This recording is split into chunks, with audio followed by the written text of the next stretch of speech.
Kapag naririnig natin ang pangalang Jose Rizal, agad nating naiisip ang pambansang bayani na nagsulat ng Noli Me Tangere at El Filibusterismo.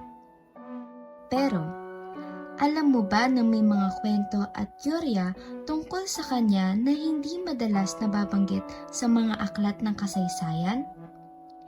Tara at samahan niyo akong tuklasin ang mga ito. Mula sa kanyang mga pag-ibig, mga kontrobersyal na teorya, hanggang sa kanyang mga kakayahan sa pakikipaglaban.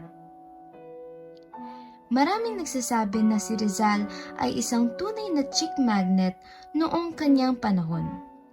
Hindi lang isa, hindi dalawa, kundi mahigit 10 babae ang naugnay sa kanya. Isipin mo na lang, parang may sariling teleserye si Rizal na puno ng love interest.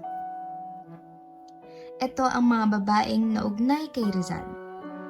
Segunda Katigbak, ang kanyang unang pag-ibig na agad ding naging unang sakit sa puso. Na in love si Rizal sa kanya sa unang kita. Pero, tigil na si girl. Kaya, ang love story nila, bago pa magsimula, tapos na agad. Parang one-sided crush na hindi inabot ng scene. Leonor Rivera, ang kanyang forever na hindi naging forever. Sila ay nagkaroon ng lihiman na pagmamahalan na tumagal ng 8 taon. Pero, dahil sa distansya at sa pagtutol ng pamilya, hindi sila nagkatuluyan. Parang long-distance relationship na hindi kinaya ng globe at smart signal. Nelly Bustet, isang mestisang may dugong Ingles at Espanyol. Halos umabot na sa kasalan ang kanilang relasyon. Pero, may kondisyon si Nelly. Kailangang magpalit ng relihiyon ni Rizal at maging protestante. Sabi ni Rizal, Pass muna, miss. Josephine Bracken, ang huling pag-ibig ni Rizal. Isang Irish na nagpunta sa dapitan para ipagamot ang kanyang ama. Sila ay nagkaroon ng isang anak, pero sa kasamaang palad, ito'y namatay noong sanggol pa lamang. Marami pang ibang mga babae ang naugnay kay Rizal na hindi nabanggit dito. Kaya, kung may social media lang noon, baka trending palagi si Rizal sa Lovestagram. Isa sa mga pinaka-controversial na teorya ay ang posibilidad na si Rizal ang ama ni Adolf Hitler. Wait, what? Paano nangyari yun? Ito ang pinagmulan ng teorya. Panahon at lugar.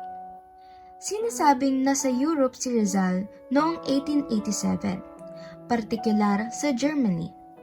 Coincidentally, ipinanganak si Hitler noong April 20, 1889 sa Austria.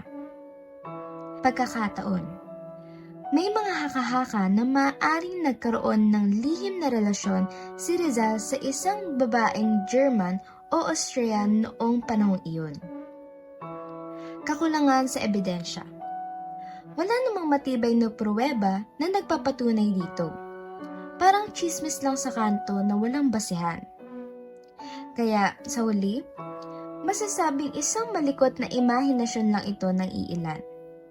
Pero aminin natin, nakakagulat at nakakaaliw isipin, di ba?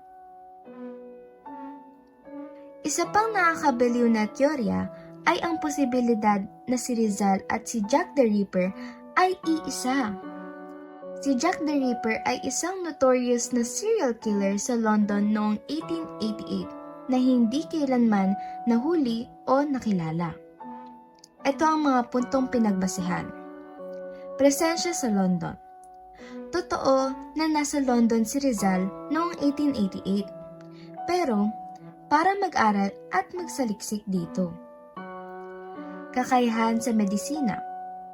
Bilang isang doktor, may kaalaman si Rizal sa anatomiya, isang bagay na maaaring magamit sa mga ginawang krimen ni Jack the Ripper. Kakulangan sa motibo at ebidensya. Wala namang dahilan si Rizal para gawin ang ganoong karumal-dumal na krimen. At higit sa lahat, wala ring ebidensya na mag-uugnay sa kanya dito. Kaya naman, mukhang isang katang-isip lang ito na dulot ng pagiging malikhain ng iilan.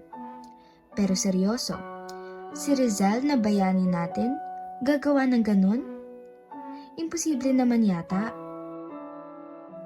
Kung iniisip mo si Rizal ay puro libro at pagsusulat lang ang inatupag, nagkakamali ka. Isa rin siyang bihasang mandirigma. Ito ang mga kasanayan niya sa pakikipaglaban. Arnis. Natutunan niya ito sa kanyang tiyuhin na si Manuel. Sa katunayan, tinalo niya ang pinakamagaling na eskrimador sa Kalamba matapos ang masusing pagsasanay. Fencing. Habang nasa Europea, lalo na sa Madrid, nag-aral siya ng fencing kasama ang magkapatid na Luna. May litrato pa nga sila na nagpapakita ng kanilang sparring session. Pagsasanay sa baril. Isa rin siyang mahusay na marksman. Sa isang liham kay Antonio Luna, ipinagmalaki niya ang kanyang kakayahan sa pagbaril, na kaya niyang tamaan ang isang maliit na target mula sa 25 meters. Isipin mo na lang, kung nagkaroon ng action movie noon, malamang bida si Rizal bilang action star. Hindi lang sa larangan ng pag-ibig nagtagpo ang landas ni Rizal at Antonio Luna, kundi pati na rin sa isang halos nauwing duelo.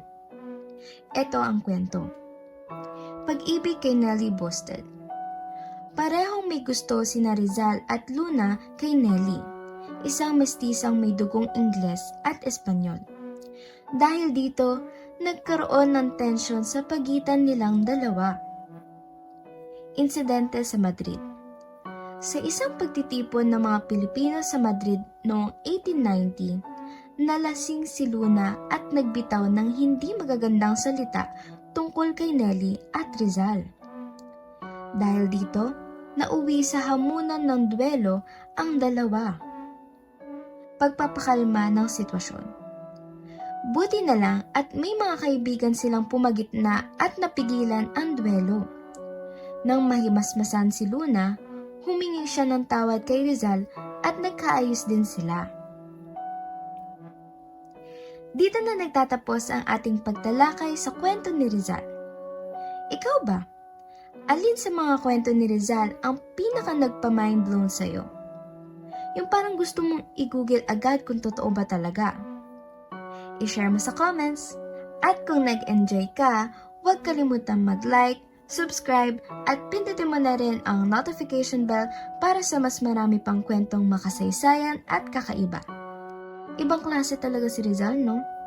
Pang hero na, pang marites pa ang level ng kwento niya.